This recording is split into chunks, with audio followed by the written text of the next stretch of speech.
Bonjour à tous, nous sommes le jeudi 23 octobre 2025 et nos chers amis Michael Hudson et Richard D. Wolff sont de retour parmi nous. Bon retour, Richard et Michael. Content d'être ici. Salut, heureux d'être ici.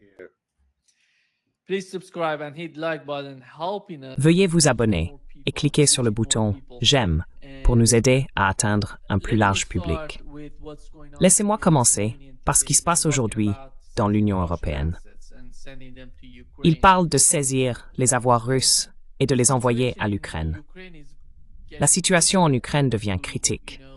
Vous savez, dans l'esprit de ces pays qui essaient de faire face à la domination des États-Unis et du dollar américain. La question est la suivante.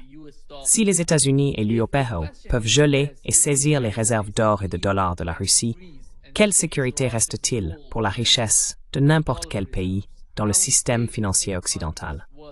Je vais commencer avec vous, Michael. Allez-y.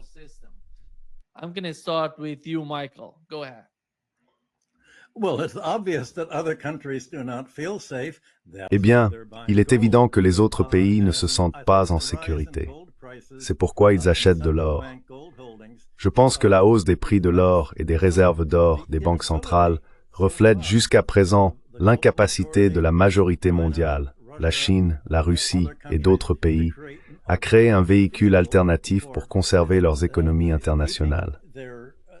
Actuellement, ces économies sont détenues à Londres ou à New York, les actifs des banques centrales étant prêtés aux banques centrales d'Angleterre et d'Amérique par le biais d'investissements dans les bons du Trésor américain selon le standard du dollar ou dans des devises européennes.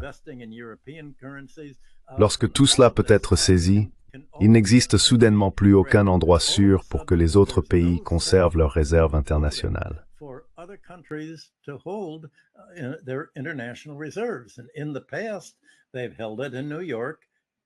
Par le passé, ils le détenaient à New York, en partie en or à Londres, car c'est là que se trouvaient les marchés d'échange. Depuis la Seconde Guerre mondiale, le but de détenir des réserves internationales a été de gérer le taux de change, afin de pouvoir le stabiliser par l'emprunt et le prêt. D'autres pays, selon les règles établies par les États-Unis en 1944 lors de la création du Fonds monétaire international et de la Banque mondiale, étaient liés à toute cette intervention sur les marchés mondiaux des devises par le biais du dollar, car c'était le principal marché à l'époque. C'est là qu'ils devaient opérer.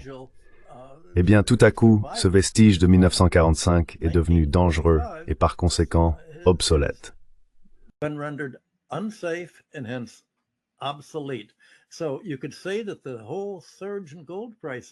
On pourrait donc dire que toute la flambée des prix de l'or signifie que les pays cherchent un moyen d'éviter d'en détenir. Le risque est double. D'une part, l'Union européenne discute encore de la manière de transformer les 300 milliards confisqués à la Russie en paiements destinés aux kleptocrates ukrainiens, en compensation pour avoir, en somme, vendu leur population comme une armée de mercenaires à l'OTAN. L'argent que l'Amérique a donné à l'Ukraine ne va pas au peuple. Il va aux kleptocrates qui ont déclaré « Nous sommes prêts à nous battre jusqu'au dernier Ukrainien.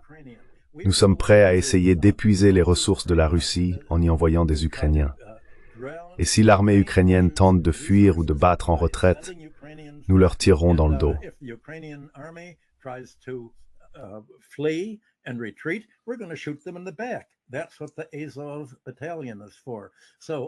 C'est à cela que sert le bataillon Azov. Ainsi, tout cet argent n'est pas vraiment allé à l'Ukraine, mais au groupe de Lviv, au bataillon Azov, en réalité aux néo-nazis qui dirigent l'Ukraine. Et les Ukrainiens sont impuissants à faire quoi que ce soit. Eh bien, le problème ne concerne donc pas seulement les pays étrangers qui traitent avec la Banque centrale d'Ukraine et le gouvernement des États-Unis. C'est tout le système judiciaire international qui, selon l'Union européenne, fera en sorte qu'il n'ait jamais à payer ces 300 milliards de dollars, car ils vont demander des milliers de milliards de dollars de réparation pour la défense par la Russie de la population russophone d'Ukraine, à Luhansk, Donetsk et maintenant Odessa, qui ont déclaré vouloir faire partie de la Russie.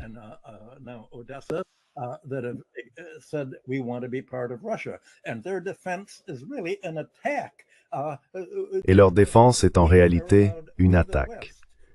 Nous, l'Occident, avons le droit d'attaquer l'Ukraine, d'affirmer que les russophones sont des sous-hommes. Nous pouvons violer l'état de droit en frappant des zones commerciales, des zones civiles, sans nous concentrer sur le militaire, mais simplement en essayant de détruire tout ce qu'il reste à la Russie. Mais ensuite, nous allons dire qu'ils nous attaquent en se défendant. C'est comme si Israël accusait Gaza d'attaquer Israël en se défendant contre la guerre de 20 ans menée contre les Palestiniens.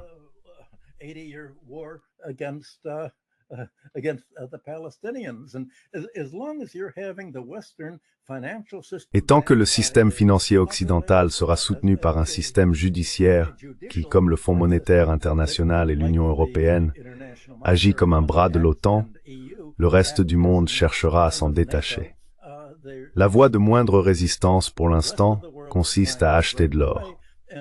Eh bien, le problème avec l'achat d'or, bien sûr, c'est que par le passé, les pays investissaient leurs réserves de change en or. Le Venezuela a investi ses réserves en or et les a conservées, comme nous l'avons déjà évoqué, à la Banque de Londres, afin de pouvoir utiliser ces réserves comme garantie lorsqu'il empruntait de l'argent pour intervenir sur le marché des changes et tenter de stabiliser sa monnaie. C'est pour cette raison que les pays conservaient leur or, soit à Londres, soit à New York, là où se trouvaient les principaux marchés internationaux d'échange.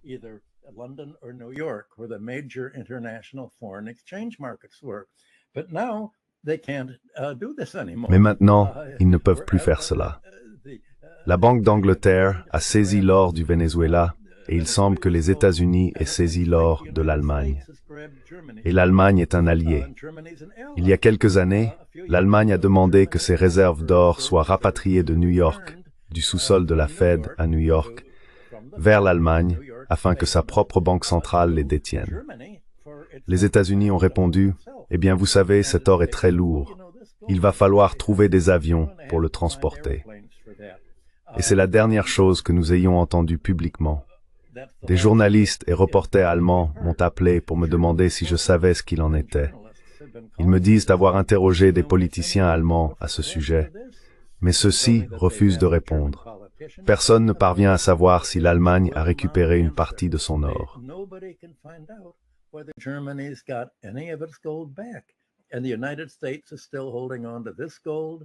Et les États-Unis conservent toujours cet or, ainsi que le reste de l'or de l'Europe.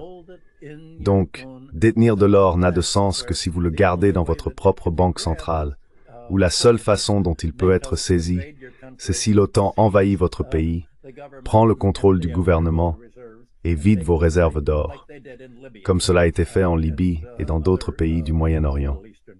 Le véritable problème auquel ils sont confrontés, le problème de l'or, est donc de savoir comment aller au-delà de l'or en tant qu'alternative.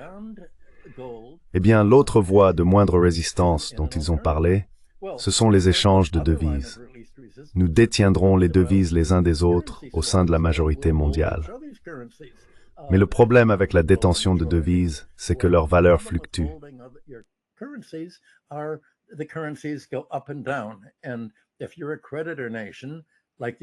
Et si vous êtes une nation créancière, comme les États-Unis l'étaient vis-à-vis de l'Europe et du monde en 1945, et comme la Chine l'est aujourd'hui pour de nombreux pays participant à l'initiative La Ceinture et la Route, comment allez-vous gérer le fait que la monnaie que vous détenez se déprécie?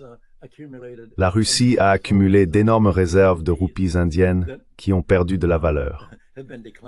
Et ces derniers jours, l'administration Trump s'est rendue en Argentine et a déclaré « Nous savons que vous, les Australiens, avez beaucoup traité avec la Chine, que vous avez un accord de swap de devises et que vous lui devez beaucoup d'argent. Mais ces 40 milliards de dollars que nous vous donnons servent à soutenir le peso juste assez longtemps pour que Milei soit réélu la semaine prochaine. En échange de cela, nous ne vous lâchons pas. »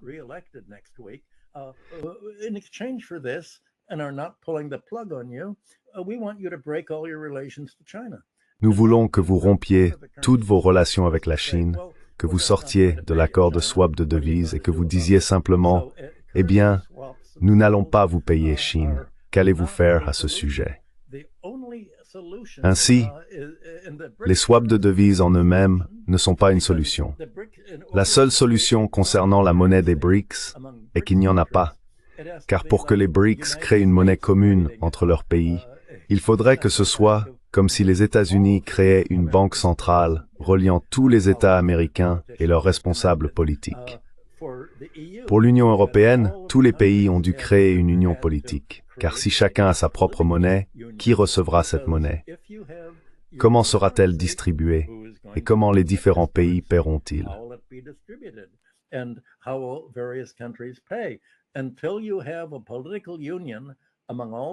Tant qu'il n'existera pas d'union politique entre tous les pays des BRICS, ce qui n'est absolument pas à l'ordre du jour, il faudra revenir à la solution que John Maynard Keynes avait proposée en 1944 comme alternative au projet américain pour un fonds monétaire international.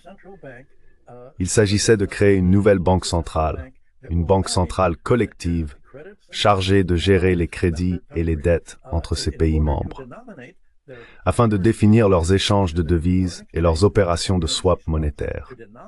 Autrement dit, d'exprimer ces crédits et dettes dans un dénominateur commun, fondé sur les prix de leurs exportations collectives et sur leurs relations de prix et de taux entre eux. C'est la seule solution logique.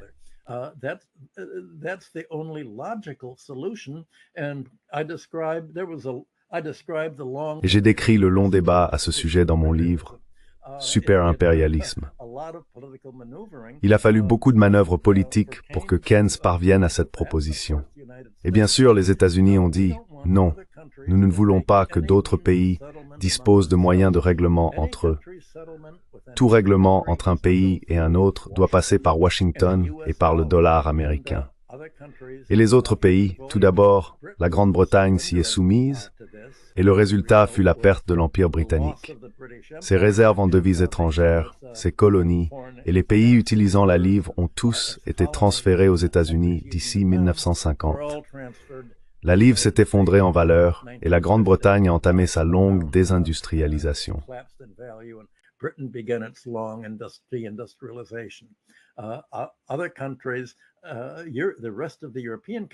Les autres pays, le reste des pays européens, une fois que la Grande-Bretagne s'était rendue, eh bien, ils ne pouvaient rien faire d'autre que de s'y conformer.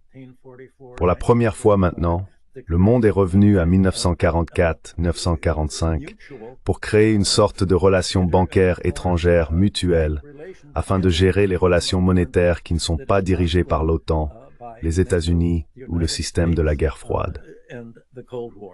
Plus le prix de l'or augmente, plus on se kijk pour le restheim est encore incapable de s'attaquer à ce problème et de le résoudre.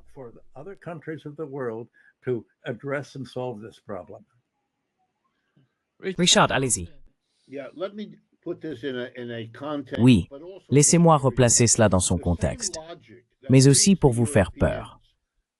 La même logique qui pousse les Européens à regarder avec satisfaction ces 300 milliards comme un moyen de faire croire à leur propre population que l'horrible erreur qu'ils ont commise en entrant dans une guerre de ce genre et les énormes dégâts que cette guerre a causés à leur économie peuvent d'une certaine manière être compensés en faisant payer quelqu'un d'autre. C'est vraiment de cela qu'il s'agit. Ce n'est pas assez d'argent pour modifier la structure fondamentale de la situation. Cela semble énorme et c'est une grosse somme, mais ce n'est pas suffisant pour changer la donne. Deuxièmement, laissez-moi vous faire peur. La Chine détient, la dernière fois que j'ai vérifié, environ 750 milliards de dollars en bons du Trésor américain.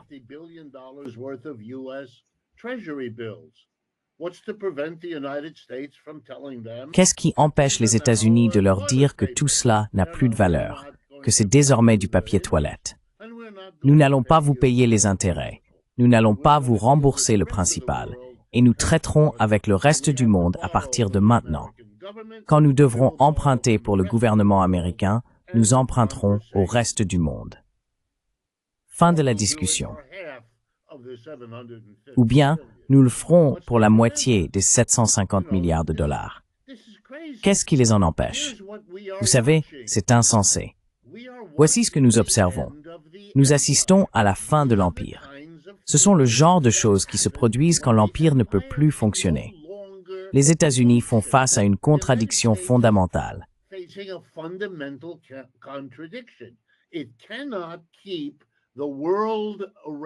Il ne peut pas maintenir les arrangements mondiaux de la période d'après 1945, combattre la Russie et la Chine, être impliqué dans une guerre en Ukraine, et en plus, se préparer à s'emparer du pétrole du Venezuela. Il ne peut pas le faire. C'est là le problème. Il ne peut pas le faire. Il ne veut pas admettre qu'il ne peut pas le faire. Alors il invente des choses insensées, des choses qui n'ont de sens que comme signe de la fin d'un empire. L'une de ces choses, c'est « nous allons prendre ». D'ailleurs, ils ont déjà pris, si je comprends bien, les revenus d'intérêt des 300 milliards de dollars et les ont utilisés pour la guerre en Ukraine. De toute évidence, cette grande manœuvre n'a rien changé. Et maintenant, ils veulent s'emparer du capital.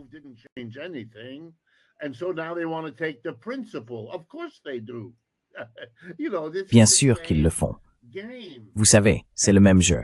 Et qu'est-ce que cela fait? Tout ce que Michael vient de dire, et une douzaine d'autres choses encore. Tout le monde se demande maintenant où placer son argent, parce que l'Empire, l'empereur, n'est plus en position de le faire. Les États-Unis avaient dit au monde, vous pouvez garder votre argent ici, car nous sommes l'endroit le plus sûr pour quiconque souhaite conserver n'importe quelle forme de richesse. Nous sommes ceux qui la taxeront le moins. Nous sommes ceux qui la menaceront le moins. Nous n'avons même pas de parti socialiste ou communiste digne de ce nom en termes de pouvoir politique. Donc vous n'avez pas à vous en soucier. Nous avons une main-d'œuvre docile et désorganisée.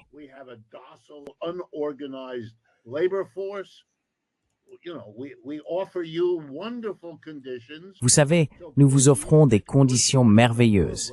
Alors s'il vous plaît, prenez une bonne partie de votre richesse et apportez-la ici. Cela nous donne encore plus de pouvoir, en tant qu'empire, pour vous offrir ces garanties. En fait, en plaçant votre richesse ici, vous financez notre capacité à garantir cette richesse. C'est cela, un empire. C'est ce que fait un empire. C'est ce que les Britanniques ont fait au siècle dernier. Et maintenant, ils ne peuvent plus le faire. Laissez-moi vous donner ce que vous n'avez peut-être pas perçu comme un autre signe. Nous exécutons désormais des gens sur des bateaux de part et d'autre de l'hémisphère occidental. Nous l'avons fait un temps dans les Caraïbes avec les Vénézuéliens et les Caribéens. Et maintenant, j'ai appris ces 2 derniers jours, nous sommes passés du côté de l'océan Pacifique et nous l'avons refait.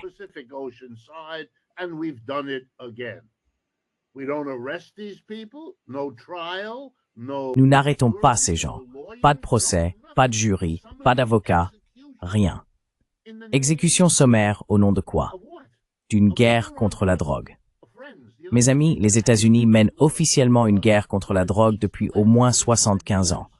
Elle s'est révélée incapable de l'arrêter.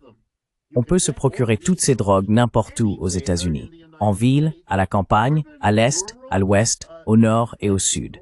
Nous ne sommes pas capables de l'arrêter. Tuer des gens sommairement est une absurdité pour un pays qui prétend défendre les valeurs de la loi et de l'ordre et, si j'ose dire, d'un ordre international fondé sur des règles. Quelles règles, exactement? Tuer des gens sur des bateaux. Si vous arrêtez quelqu'un pour trafic de drogue à l'intérieur des États-Unis, vous ne le tuez pas. Même s'il est reconnu coupable, vous ne le tuez pas. Nous n'avons exécuté personne pour un crime lié à la drogue de mémoire d'homme.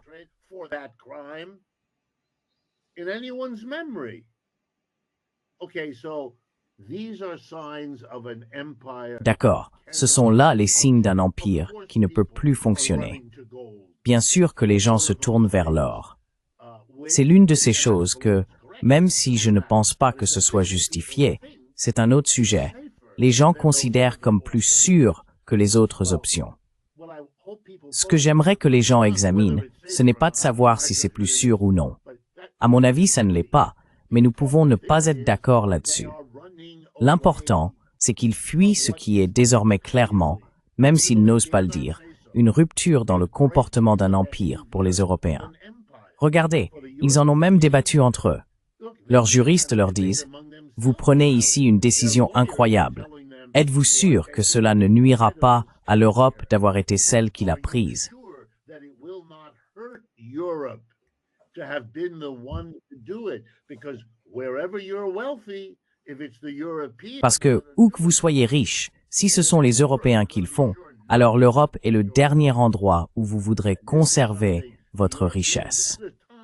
Et cela se produit à un moment où tout le monde reconnaît que leurs économies sont en grave difficulté, surtout les Britanniques, les Français et les Allemands, les trois principales puissances de cette région du monde.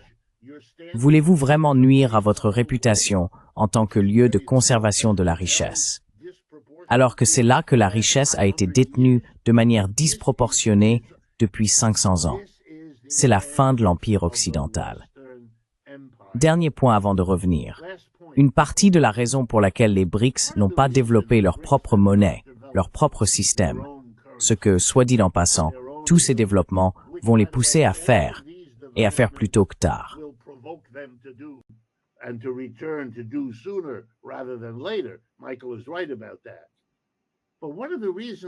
Michael a raison à ce sujet.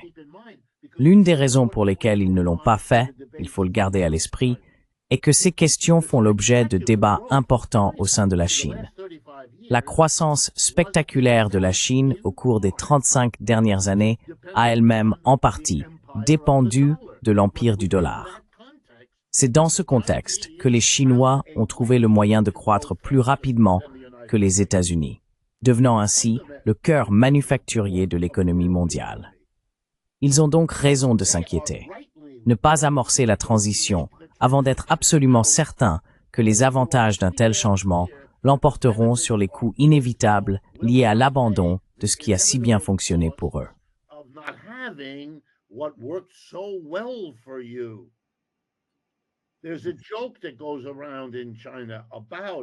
Il circule en Chine une blague selon laquelle il ne faut pas se couper des États-Unis tant qu'ils font encore des choses très utiles pour les Chinois, comme le système SWIFT, le dollar en tant que monnaie d'échange universelle, même si c'est désormais dans une moindre mesure. En d'autres termes, c'est l'ancienne dialectique, et nous devrions faire attention à ne pas nous laisser piéger d'un côté ou de l'autre. Laissez-moi expliquer très rapidement, puis je m'arrêterai. Du côté des États-Unis, l'argument est le suivant. La Chine n'est une superpuissance que parce qu'elle a fait entrer des capitalistes privés il y a 30 ans. Après la mort de Mao et la fin de la révolution culturelle, il y a eu un changement, un afflux de capitalistes privés étrangers, japonais, européens, américains, puis l'autorisation pour les Chinois eux-mêmes.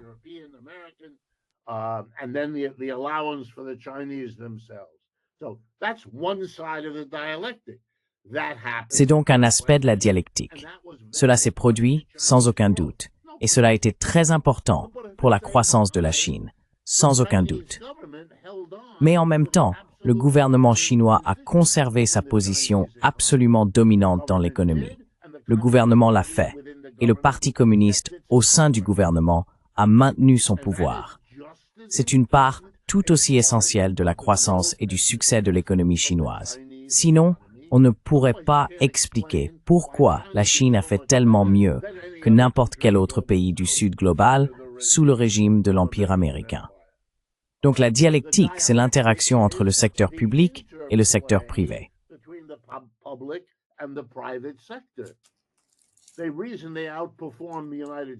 La raison pour laquelle ils ont surpassé les États-Unis, c'est que les États-Unis ne comprennent pas la dialectique et sont tellement enfermés dans leur propre idéologie qu'ils empêchent le gouvernement de faire toutes sortes de choses dont il a besoin.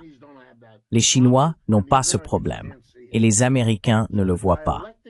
Ainsi, le processus dialectique a désormais changé, et cela coûte cher à l'Occident chaque jour. La guerre en Ukraine en est une métaphore parfaite.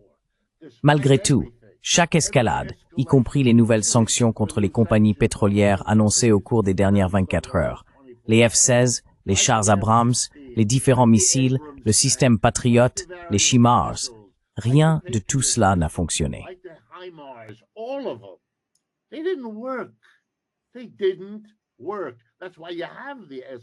Elles n'ont pas fonctionné.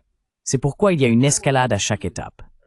Et si j'étais du genre à deviner ou à parier, je ne le suis pas, mais si je l'étais, je parierais que toute cette histoire de sanctions contre les compagnies pétrolières n'est qu'un moyen pour M. Trump de limiter ses pertes. L'Ukraine est en train de sombrer. Et il y a déjà, un immense jeu de reproches entre Européens et Américains. Qui est responsable? Alors oui, bien sûr, sanctionnons cela. Bien sûr, les États-Unis ont fait leur part. Ce n'est pas nous. Nous avons fait notre part. C'est vous, les Européens. Et les Européens diront exactement le contraire. Et ce jeu des reproches sera un signe de plus d'un empire en train de se dissoudre.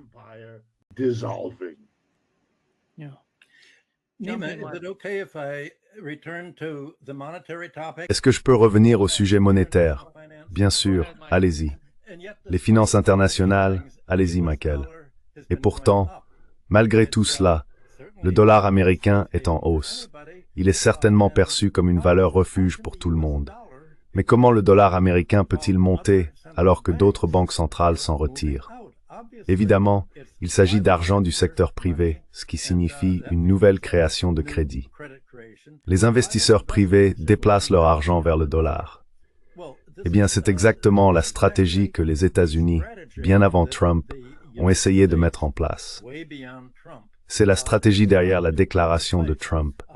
Le Japon doit nous payer 350 milliards de dollars, sinon nous ruinerons leur économie en bloquant leur commerce avec les États-Unis.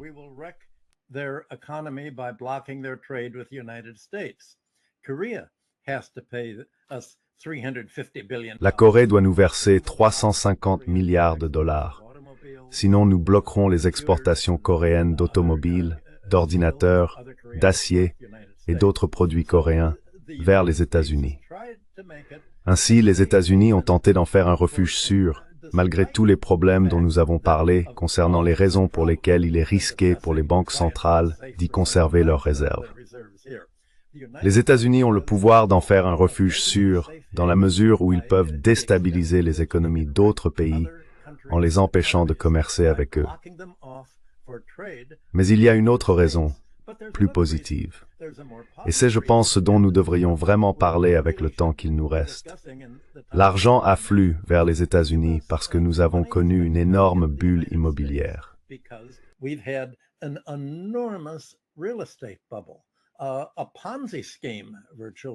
Un système de Ponzi a essentiellement été financé tout d'abord par les faibles taux d'intérêt fixés par la Réserve fédérale, qui offre aux banques de l'argent bon marché à prêter à leurs clients année après année. Eh bien, à quoi servent réellement les prêts des banques centrales et des banques commerciales? Elles ne prêtent pas pour des biens et des services. Elles ne prêtent pas pour que les gens achètent des biens de consommation. Ainsi, l'effet du crédit des banques centrales ne se répercute pas sur les prix des matières premières. Elles prêtent pour l'achat d'actifs déjà existants, utilisés comme garantie. C'est ainsi que les banques fonctionnent depuis 1000 ans. Environ 80% des prêts bancaires, comme nous l'avons déjà dit, concernent l'immobilier, et l'effet de ces prêts bancaires est de faire monter les prix de l'immobilier.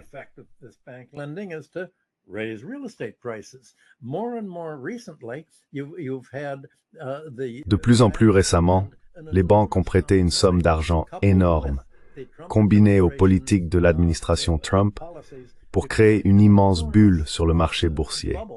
Trump est allé voir les dirigeants de la Silicon Valley et les plus grands monopoles d'Amérique et leur a dit « Je veux construire une aile ouest et une aile est de la Maison-Blanche d'1 milliard de dollars chacune. Je veux que ce soit plus grand que la Maison-Blanche elle-même et j'y mettrai de l'or, la salle de bal de Trump, pour que les gens regardent moi et mon nom plutôt que la Maison-Blanche. Cela va peut-être coûter 250 milliards de dollars. Je veux que chacun de vous me donne 25 milliards.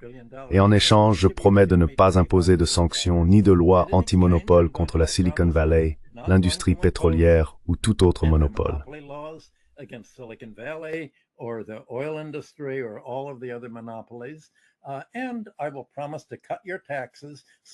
Et je promets de réduire vos impôts. Donc je ne taxe que le travail, l'industrie et l'agriculture, mais pas vous, les financiers. Et bien sûr, ils ont accepté. Ainsi, Trump a réussi, pour obtenir l'argent qu'il voulait, à amener d'autres personnes à contribuer à son économie et à sa campagne politique, à acheter sa crypto-monnaie, à se faire des milliards de dollars pour lui-même. Eh bien, vous pouvez contribuer à ma campagne en achetant ma crypto-monnaie et cela la fera grimper. Vous pouvez contribuer à ma salle de bal pour rendre mon nom immortel. Et le résultat, c'est qu'il a conclu un accord permettant une énorme inflation des prix. Il a imposé des droits de douane sur les importations étrangères, créant un parapluie de prix pour les producteurs américains de biens similaires, qui peuvent alors augmenter leur prix intérieur autant qu'ils le souhaitent et en rejeter la faute sur les tarifs, en disant « Eh bien, c'est le prix à la marge, et la marge, c'est ce que nous importons. »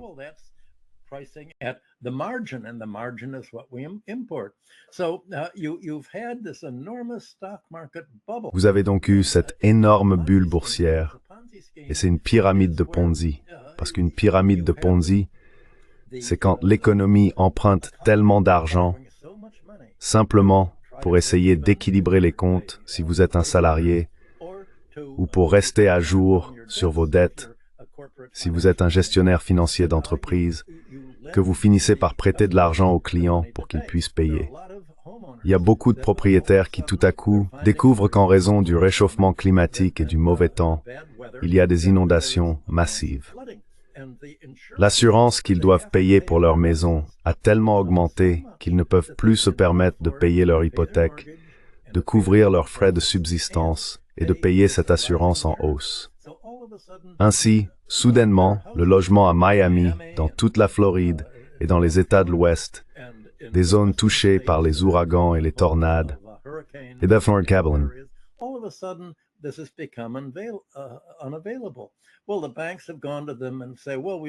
Eh bien, les banques sont allées les voir et ont dit « Nous ne voulons pas que vous perdiez votre maison. Bien sûr, vous voulez continuer à y vivre. Contractez un prêt sur la valeur nette. » Et les banques prêteront l'argent, un prêt sur la valeur nette, afin que les familles, au lieu de rembourser leur hypothèque, puissent simplement continuer à y ajouter des prêts personnels sur la valeur nette. Elles peuvent mettre en gage et puiser dans leur fonds d'épargne retraite. Tout cet argent sert à faire augmenter les prix des actifs. Ainsi, la véritable inflation qu'ont connue les États-Unis, celle qui a stabilisé le dollar, n'est pas l'inflation des prix à la consommation dont on parle souvent. C'est l'inflation des prix des actifs, actions, obligations et immobiliers. Et aujourd'hui, de nombreuses banques ont prêté à d'autres banques, ainsi qu'aux acheteurs d'automobiles.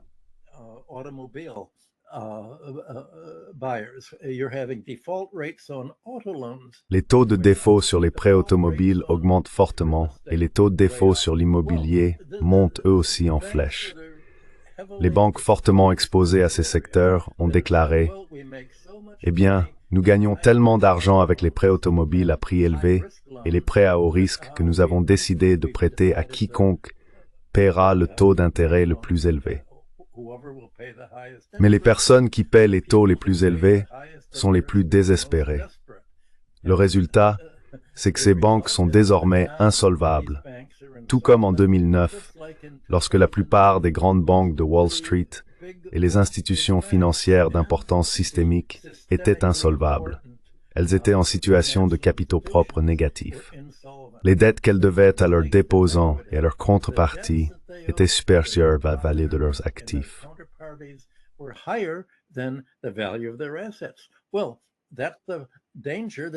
Eh bien, c'est le danger dans lequel les États-Unis tombent aujourd'hui. Et c'est pourquoi tant d'investisseurs professionnels, du moins ceux que je connais, disent qu'ils ne peuvent pas expliquer pourquoi le marché boursier continue de monter. Les bénéfices sont plus élevés, et tout cela est vrai. Mais l'ensemble de l'économie est en train d'être vidé de sa substance par la dette. Toute création monétaire est une création de dette, car c'est une création de crédit. L'argent est une forme de crédit. Et la question est la suivante. Si ce crédit est utilisé soit pour aider les gens à rembourser leurs dettes, soit pour contracter de nouvelles dettes afin d'acheter des actions, des obligations et de l'immobilier dont ils pensent que la valeur augmentera, alors à un certain moment, toute cette dette devient de plus en plus fragile et doit s'effondrer. C'est ce que Hyman Minsky appelait la phase de Ponzi du cycle d'instabilité financière.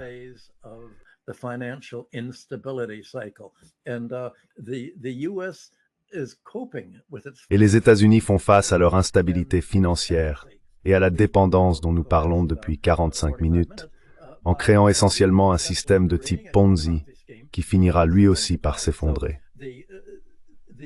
L'insécurité liée aux avoirs des banques centrales en dollars américains sous forme de titres du Trésor n'est rien comparé à celle des investisseurs privés, étrangers et nationaux qui ont décidé de tenter leur chance sur le marché boursier.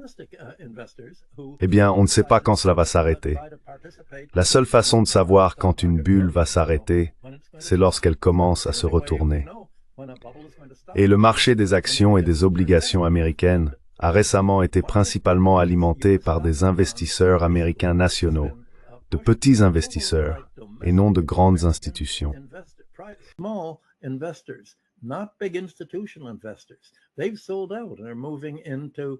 Ils ont tout vendu et se tournent vers les bons du Trésor à long terme, des obligations à 10 à 30 ans, pas à court terme.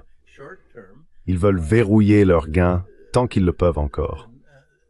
Ce sont les petits investisseurs qui ont fait cela, parce qu'ils s'imaginent d'une certaine manière qu'il n'y a pas vraiment de boom avant plus tard, quand il est presque terminé. Et les petits investisseurs, ainsi que les investisseurs canadiens, j'ai mené une étude sur l'investissement étranger dans les marchés boursiers et obligataires. Les investisseurs canadiens n'aiment pas acheter des actions avant qu'elles n'atteignent leur sommet. Ils se disent « D'accord, maintenant nous voyons la tendance, maintenant nous allons acheter. » Puis ça chute fortement. Et finalement, quand cela approche du creux, ils disent « D'accord, nous allons vendre. » On dirait que c'est la tendance. Et ensuite, ça recommence à monter. Eh bien, c'est exactement ce que font aussi les petits investisseurs américains.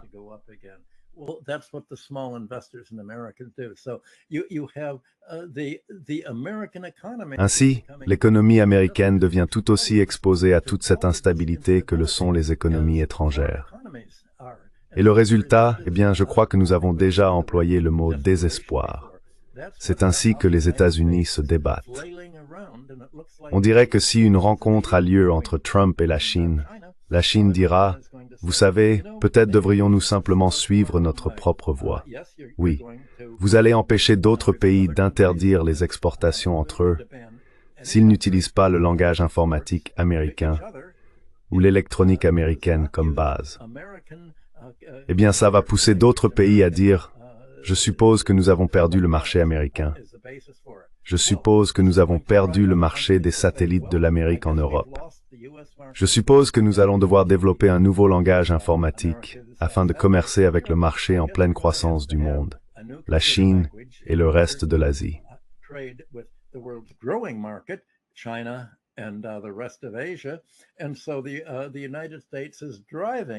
Ainsi, les États-Unis imposent ces nouvelles sanctions que l'équipe de Trump décrit depuis un jour ou deux, et ils vont pousser d'autres pays vers une rupture totale avec les États-Unis. Eh bien, s'il y a une rupture avec les États-Unis, ce n'est pas seulement une rupture du commerce américain, c'est une rupture de leurs investissements mutuels, des prêts et des crédits qu'ils ont entre eux. Chaque pays prendra simplement ce qu'il possède. Ce sera une table rase. Personne ne remboursera les dettes de l'autre. La Chine s'emparera des investissements américains là-bas. L'Amérique s'emparera des investissements chinois et russes ici. Et c'est là que se dirige l'administration Trump, car elle croit vraiment que les autres pays ne peuvent pas se permettre de perdre le marché américain.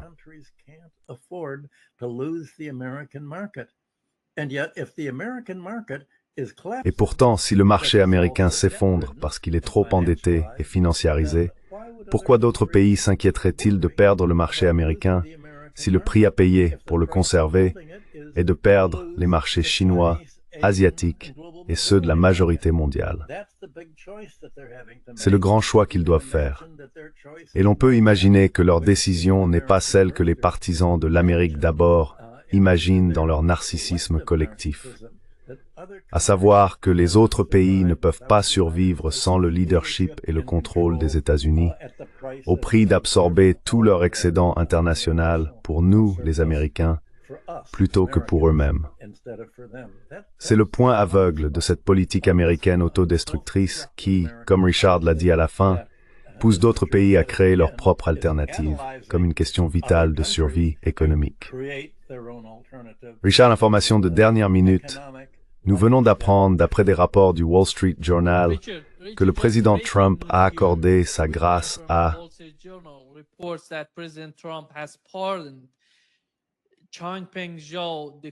Changpeng Zhao, le fondateur condamné de la plateforme d'échange de crypto-monnaies Binance.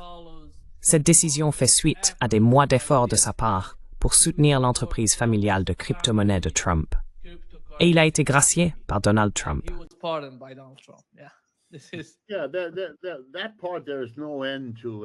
Oui, cette partie-là, ça n'a pas de fin.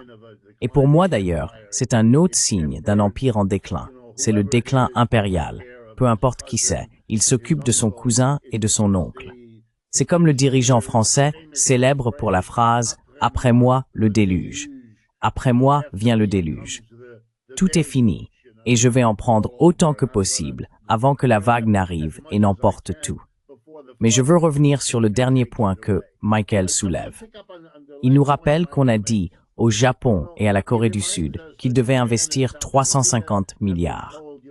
Ursula von der Leyen s'est vue dire que les Européens devaient acheter 2 fois plus d'énergie américaine dans les années à venir et investir 700 milliards aux États-Unis. Eh bien, j'ai une nouvelle à annoncer.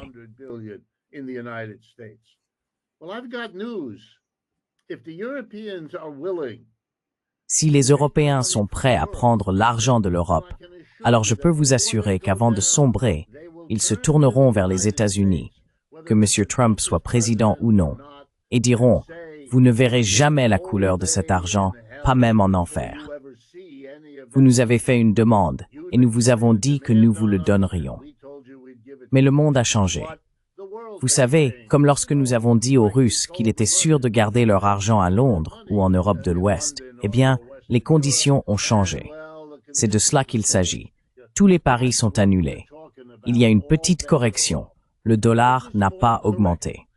Si vous regardez la valeur du dollar depuis que M. Trump est devenu président en janvier jusqu'à aujourd'hui, elle a nettement baissé, du moins par rapport à l'euro et à plusieurs autres devises également.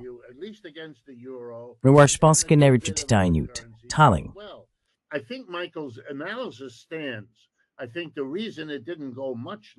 Je pense que la raison pour laquelle cela n'est pas allé beaucoup plus bas n'est pas que la richesse ne soit pas retirée des États-Unis. Elle l'est, vers l'or et bien d'autres choses. Mais je pense que la raison est celle que Michael a évoquée dans la deuxième partie. Nous avons une inflation classique, insoutenable. Et il a tout à fait raison. Ce n'est pas l'inflation des biens et des services qu'ils ont réussi à maîtriser. Mais le prix de cette maîtrise, c'est une inflation incontrôlée sur les marchés d'actifs et surtout dans l'immobilier et le marché boursier. Les gens ont très bien réussi en bourse. Les gens s'en sortent très bien en ce moment. C'est l'une des raisons pour lesquelles la classe dirigeante de ce pays, même si elle n'aime pas ce que fait M. Trump, ne va rien faire à ce sujet, parce que ce sont eux qui possèdent les actions. Et leur relevé mensuel leur dit qu'il est bon pour eux.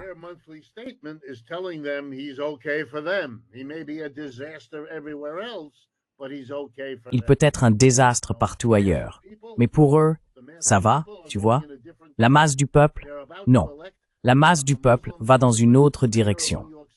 Ils sont sur le point d'élire un maire musulman et socialiste à New York. Ils sont sur le point d'élire Catherine Connolly en Irlande comme nouvelle présidente de l'Irlande, dont la vision et les positions ressemblent beaucoup à celles de M. Mamdani à New York, parfois jusqu'à une similitude littérale. Donc, des choses se produisent qui viennent du mouvement d'en bas. L'absurdité du gouvernement français, dont M. Macron n'est plus vraiment le dirigeant, et M. Starmer de même, et bientôt M. Merz, ce sont des signes de diminution. Et l'inflation sur les marchés d'actifs n'a rien de nouveau. C'est une chose très ancienne.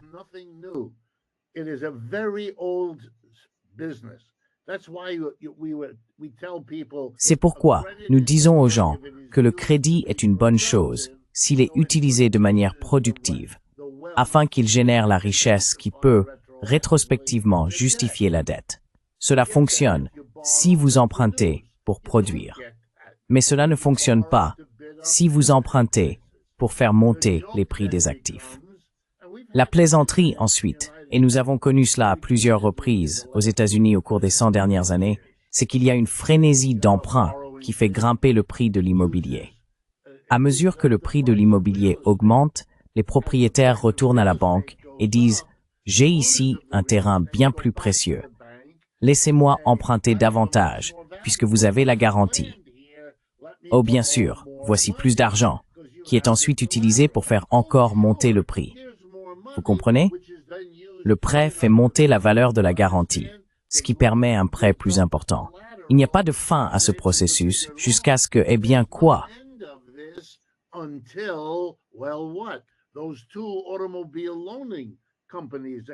Ces deux sociétés de prêt automobile se sont effondrées au cours des 2 ou 3 dernières semaines. Et remarquez, non seulement elles se sont effondrées, mais la nouvelle immédiate a été extraordinaire, littéralement comme ce qui s'est produit au début de l'effondrement des prêts hypothécaires à risque en 2007 et 2008. Il y a un immense débat entre un petit groupe disant « Oh, cela pourrait être le début de l'effondrement » et une armée de commentateurs répondant « Non, cette fois c'est différent. Ne vous affolez pas. » C'est exactement ce que nous voyons à chaque fois. Et d'ailleurs, parfois l'un des deux camps a raison, parfois c'est l'autre. L'important, c'est de voir ce que nous voyons.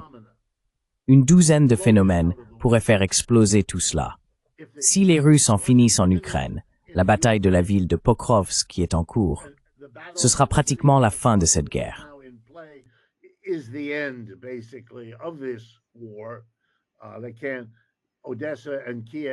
Odessa et Kiev sont tout ce qu'il reste à se disputer, et il est évident de voir où cela mène. De même, il est clair pour ceux qui observent que les sanctions contre ces deux compagnies pétrolières sont un acte symbolique. Ce n'est pas réel, c'est juste un irritant. Si l'on regarde le prix du pétrole, que les sanctions sont censées faire baisser, le prix du pétrole diminue depuis le début de la guerre en Ukraine. Si l'on compare le prix mondial du pétrole au début de 2022 à celui d'aujourd'hui, c'est une courbe qui monte et descend, mais qui dans l'ensemble tend à baisser d'environ 120 $ le baril à environ 60. C'est une réduction considérable, et cela n'a pas du tout freiné les Russes, n'est-ce pas? Donc on a des sanctions et une baisse mondiale du prix du pétrole.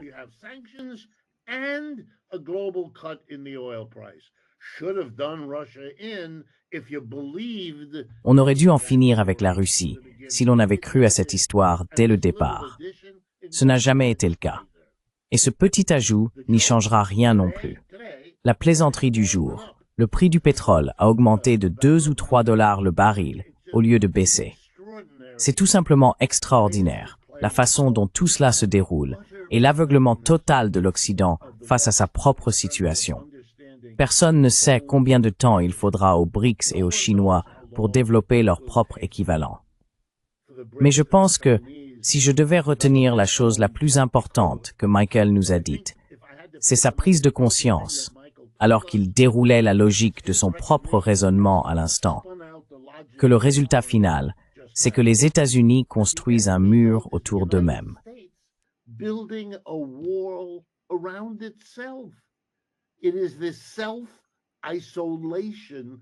C'est cette auto-isolation des États-Unis qui est en cours. Nous avons vu des tarifs douaniers imposés, mais nous n'avons pas encore vu de représailles. Elles arrivent. Et personne ne sait à quel point cela sera grave, ni ce que tout cela signifiera.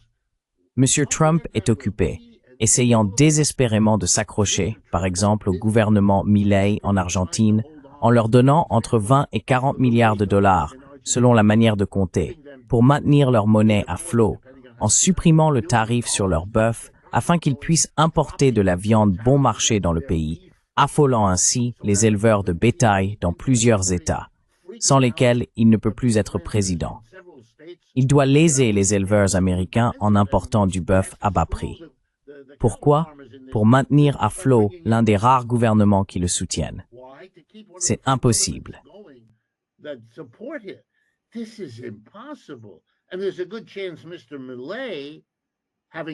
Et il y a de fortes chances que M. Milei, après avoir reçu ce pot de vin total de la part du peuple de son pays, se voit dire qu'ils doivent voter pour lui, sinon ils perdront tous ses avantages. Alors, parlons d'ingérence dans les élections d'autrui. Souvenez-vous, c'était Russiagate. Nous étions très en colère à ce sujet. Mais cela n'était rien comparé à toute l'opération de Biden ici. Ouvertement, publiquement, avec une menace. Vous n'obtenez pas l'argent. Vous n'obtenez pas les exportations de bœuf, à moins que nous n'obtenions la réélection de ce candidat particulier, que les sondages en Argentine montrent comme M. Macron et M. Starmer. Détestés, non aimés. Sauf par l'extrême droite là-bas, trop petite pour le maintenir à flot. Donc pour moi, encore une fois, ce sont les signes d'un empire décrépit et désespéré qui a du mal à s'accrocher.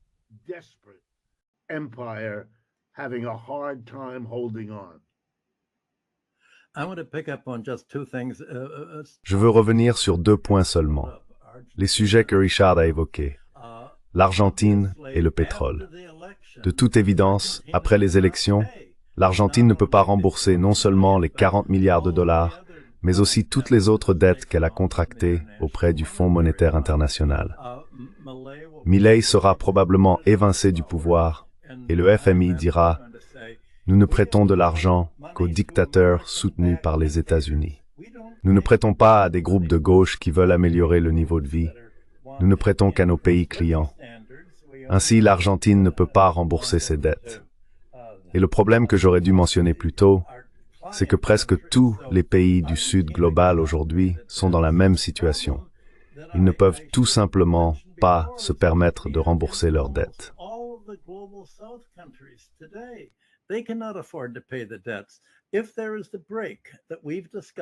S'il se produit la rupture dont nous avons parlé aujourd'hui, les pays du Sud global ne pourront pas rembourser leurs dettes en dollars étrangers, non seulement envers les États-Unis et les institutions officielles comme le FMI, mais aussi envers les détenteurs d'obligations. De nombreuses banques seront très fortement exposées à ce type de rupture. Et une perturbation de l'ampleur que nous avons évoquée, une rupture du commerce et des paiements internationaux entre l'Occident et la majorité mondiale, entraînera également de nombreuses faillites bancaires. Par ailleurs, Richard avait tout à fait raison à propos du pétrole. Je n'ai pas mentionné que les pays les plus exposés de tous sont l'Arabie saoudite et les autres exportateurs de pétrole du Moyen-Orient.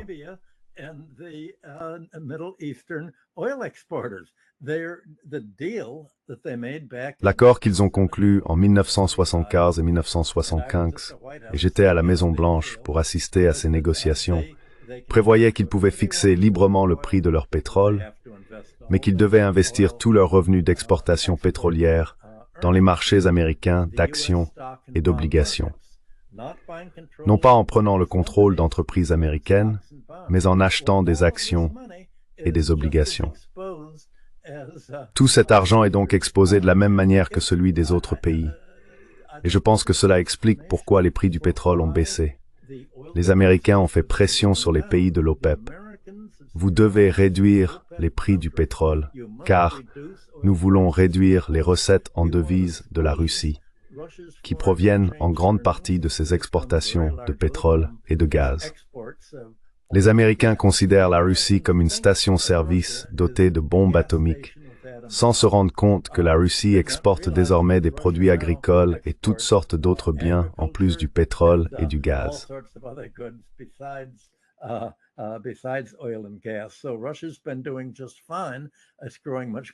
Donc, la Russie s'en sort très bien. Sa croissance est bien plus rapide que celle de l'Occident. Mais les États-Unis ont fait pression sur l'OPEP pour qu'elle fournisse une telle quantité de pétrole du Proche-Orient que cela a fait chuter les prix. Cela vise en grande partie à soutenir le contrôle américain sur le Proche-Orient. Tout cela va également être remis en question. Lorsqu'une rupture mondiale surviendra, toute la division politique du monde, entre les pays du Moyen-Orient, littéralement situés entre l'Est et l'Ouest, sera à nouveau en jeu. Une instabilité totale, ouverte à toutes les manœuvres diplomatiques entre la Chine, la Russie et les pays des BRICS d'un côté, et les États-Unis et leurs satellites européens de l'autre. Tout cela devrait suffire à fournir à ton émission un large public pour l'année ou les 2 années à venir, Nima.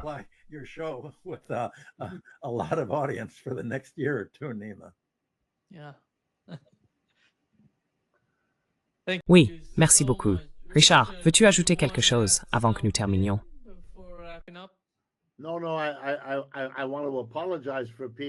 Non, non. Je veux présenter mes excuses aux gens. Je ne veux pas ressasser sans fin ce discours sur le désespoir et un empire en déclin. Mais je veux aussi justifier pourquoi j'y reviens sans cesse. Parce que c'est le contexte qui manque souvent dans ces discussions.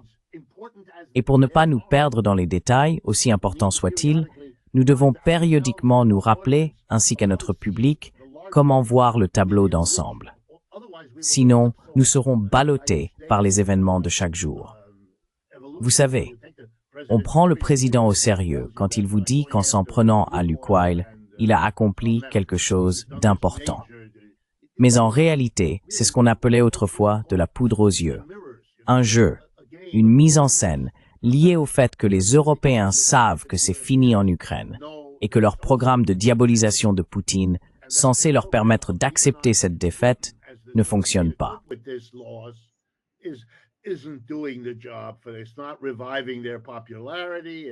Cela ne ravive pas leur popularité.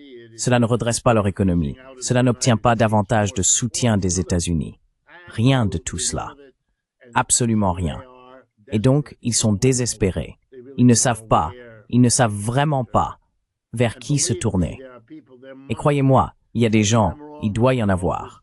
Peut-être que je me trompe, Michael connaît ce domaine mieux que moi. Mais il doit y avoir à la Maison-Blanche des personnes ayant suffisamment de connaissances en histoire économique pour pouvoir dire à M. Trump et à ses conseillers quels sont les risques pour le marché boursier. Même la presse financière regorge aujourd'hui, hier, la semaine dernière, d'articles se demandant si le marché boursier surévalué ne va pas exploser d'une seconde à l'autre.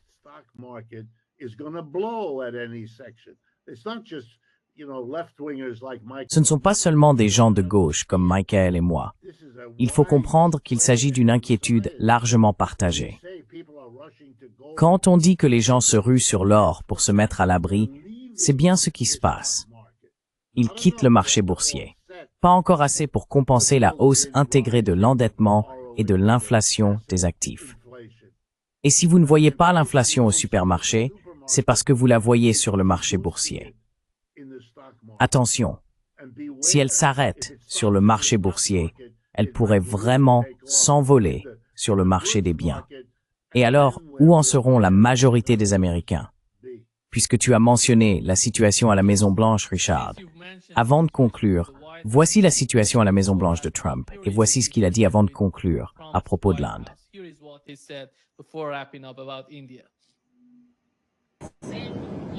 Et vous savez, vous avez même mentionné que vous aviez eu récemment un appel téléphonique avec le Premier ministre Modi et que Modi avait déclaré que son pays cesserait d'acheter du pétrole russe.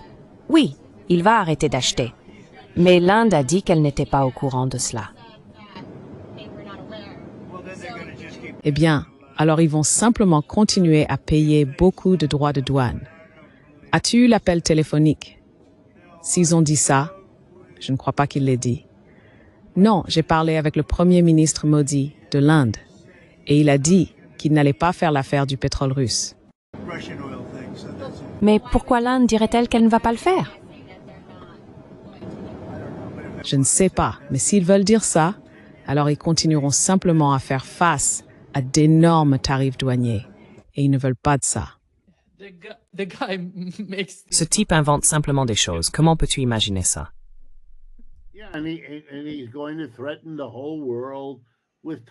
Oui, et il va menacer le monde entier avec des tarifs douaniers. C'est sa réponse la moitié du temps. Et avec ses assistants, c'est la réponse tout le temps. Vous savez, cela me rappelle une image célèbre. Deux types en imperméable entrant dans un pressing dans un quartier urbain d'Amérique, disant au petit propriétaire de la boutique « Nous sommes là pour récupérer nos $200 hebdomadaires de frais de protection. Et le propriétaire les regarde et dit, « De quoi parlez-vous? De quoi ai-je besoin d'être protégé? » Et les deux sourient et répondent, « De nous. Vous devez payer pour qu'on ne vous fasse pas de mal. » You have to pay so we don't hurt you. It's really what Michael said a little bit earlier. You have to pay. C'est vraiment ce que Michael a dit un peu plus tôt. Il faut payer, sinon on vous fera du mal. Goldman Sachs a publié la semaine dernière son estimation des droits de douane effectivement imposés jusqu'à présent sous le régime Trump et la répartition de leur impact entre les entreprises, les consommateurs et les exportateurs d'origine. Voici les résultats. Les exportateurs ont perdu moins de 10%. Autrement dit, seulement environ 10% du poids des droits de douane a réellement été supporté par le pays exportateur. 61% ont été supportés, si je me souviens bien des chiffres, par les entreprises américaines et le reste par les consommateurs américains.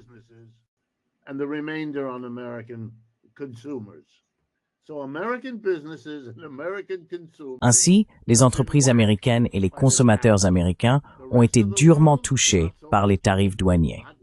Le reste du monde, pas vraiment, en tout cas pas dans les mêmes proportions. Et cela avant même que, comme le soulignent à juste titre les analystes de Goldman, nous subissions les représailles qui sont en cours de planification, de débat et d'application hésitantes dans le reste du monde. À ce moment-là, l'équilibre se déplacera.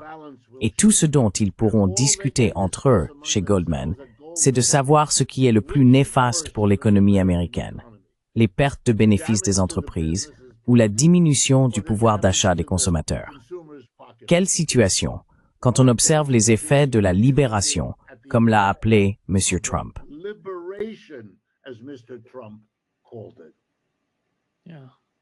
Oui, merci beaucoup Richard et Michael. Un grand plaisir comme toujours. Au revoir. À bientôt.